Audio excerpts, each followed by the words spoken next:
He's in the back right now. Love you. Yeah. All right, so here we go. We're rolling here. All right. Because Pastor Nick Aufenkamp, we are members at City's Church.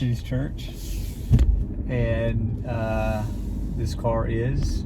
This is an Accord. This is an Accord, so it's kind of like, you could say... It's like we're in one accord. It's like we're a church in one accord.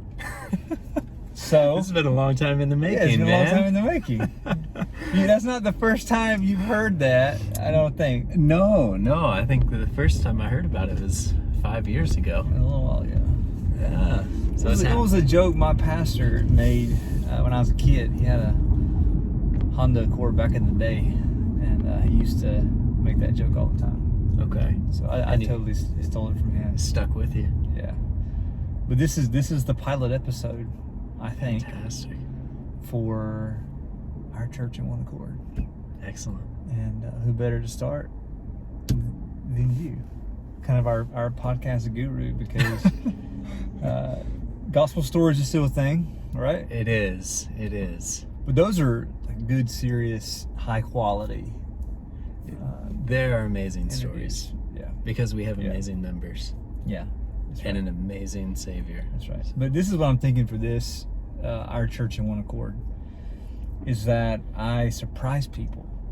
Like You told me you had a surprise. I ride by and I just pick up people and I say, Unscripted, unprepared. There's just and a camera recording. And we just talk, man. Excellent. And you tell me a little bit about yourself, but mainly just like, what's on your mind? Like, what are you thinking about these days? Yeah, man. What are you thinking about? Yeah, man. Well, you've been reading a ton lately. I've been reading a lot, and so there've been 3 things on my mind. So you didn't prep. This is not prep. This is not prep. He's just that good. This is just 3 things that have been on my mind, and funny that it would be 3 as well. We're headed to the building, by the way. Love it. The first has been just thinking through ethnic harmony, what's happening in our city, in our wider culture, and just trying to read and listen to a lot of different perspectives on race and racism in America. Yeah. So that's been what you been reading? What's been your? That's been good. My favorite book so far has been Ending Overcriminalization and Mass Incarceration by Anthony Bradley. Right. I just think he's been thinking about and talking about these 26 issues. years, right? Oh yeah, years. way before like it ever made headline news. Yep. And then 2, so much of the conversation is often like deconstructive, but I find Anthony to be really solutions oriented, and so that's helpful. Like he just has a lot of constructive, very practical kinds of things to say. He's a believer writing to trying to appeal to a secular audience, but really goes after just like recapturing the dignity of humans. That's good. So it's been great. Yeah. And then the second thing I've been reading about, thinking about, has been it's always like liturgy and what does it mean to follow Jesus well, which I mean that sounds like all encompassing, but I love it. But it's beyond just knowing right answers. Like what does it look like to live in the way of Jesus? Yep. And so I've been helped by authors like James K. Smith and his recent book On the Road with St. Augustine. One of my favorites. It's been fantastic. Yeah, it's an excellent book. I told every summer I give Elizabeth the book and I'm like, hey, if you read this, I'll give you $100. Well, this is the second summer.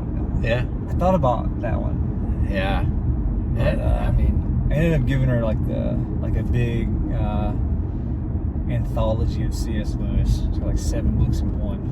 I think you read this, I'll give you $100. That's right. Or I'll give you $10 per book. It had like Miracles, Great Divorce, it had a bunch of great books in it. But yeah, I mean, that was going to be my second choice. Yeah, Smith is such a great writer that like I don't think you have to be really educated to enjoy the book or to get it. But he's also a philosophy professor, guy, yeah. and he's engaging with French Enlightenment philosophers all over the place. So there's definitely levels of I did the audiobook of On the Road with St. Augustine, and was really impressed by the reader of that book, who was dropping those French pronunciations impressively. It was something, man. Just seamless, just going boom. Yeah, there are occasions where I'd want to like quote part of it to Hilly, but then I'd get to the French philosopher name and just kind of like you do with Old Testament Bible names. Descartes. yeah, exactly. I know it's Descartes. It's Descartes. We know that. I didn't, so I'm glad you clarified. And then the third thing, this is so random, but I've been thinking about like the art of driving cars. How am I doing right now? I think you're doing fine. Get back to 10.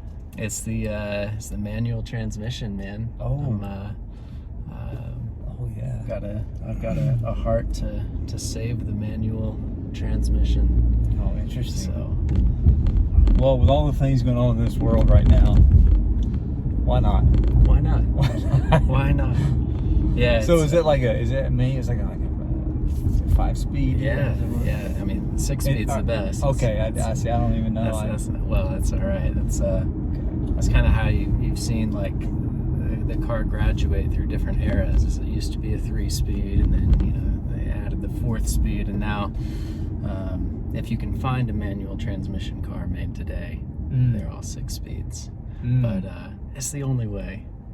I know I'm saying that as we're in an automatic, but it is the best way to drive. Yeah. You still have a. My dad had an old Ford Ranger. That was a manual transmission. I can never quite get the clutch. I can never quite do it. Yeah. At some point, it's hard. We'll get together. I'll teach you. Yeah. But it's interesting. So that's kind of been my like side hobby. So do you have these books stationed at different places in your home? Like you got one like a nightstand book? Is that your? Yeah, I mean, is that your manual transmission book? I think like for so many of us, right? Like my nightstand is flooded with books, and so I kind of each night just sort of randomly grab one off of there. And with the manual transmission, I heard of a good book. Look at this quote. Look at this quote right here. This quote in the back of this bumper. Be yourself. Everyone else is taken. Oscar, what's that guy's name? Oscar Wilde? Yeah, that's probably like Wilde or something. I'm committed to Wilde. That's interesting. Yeah. That's right. Yeah, you're reading. I just liturgy writ large right there. So you say you're reading. Anyway, I mean, there's definitely the nightstand books, but they move throughout the house, and so then there's the book on top of the piano, and there's the book that's down in the basement, and it was kind of what's ever in front of me that I grab. And then a lot of stuff on either audiobook or I sort of count podcasts as reading. Yeah, for sure. So as relates to like the manual transmission, art of driving, that's been more on the podcast front. Yeah, some people, man, they really take that podcast game seriously. And, so there's a few I listen to. At least lately, I told you this. My old pastor back in North Carolina, First Baptist Durham, Andrew Davis. He's a great expositor. I listen to him. Yeah, pretty. Every other week or so. Yeah, you've shared a few of those with me. He's incredibly encouraging. Yeah. He really influenced me on Bible memorization. So he does like the long form. Like he memorized the book of of Isaiah, stuff like that. Oh, wow. He doesn't play, man. He's a That's legit. That's actually one of the things that I've missed most about our Sunday gatherings is in the call to worship, you reciting a psalm that you've memorized the week before. Have you still been doing that? I do. I mean, I've been memorizing the psalms that we're preaching through. Yeah, preaching. So great. Some are longer. Psalm 31 coming up is a longer psalm, so Yeah. I probably won't recite. I won't recite that in the video, but yeah, I'm always trying to. I read a psalm before bed every night. Melissa and I, we read the psalms before bed. So that's the book on my nightstand. Yeah. I think that wins right Book there. of songs. No, I'm not. We're not trying. It's not a competition. I'm just, I'm just saying that's what's on my nightstand, and That's then good. Then other books, scattered around the house. Yeah. So we're about to run to a meeting, but man, that was so good. That's cool. Just for like a spontaneous, Yeah. yeah. So that's our church in one accord. There we go. Episode 1. Episode 1. All right.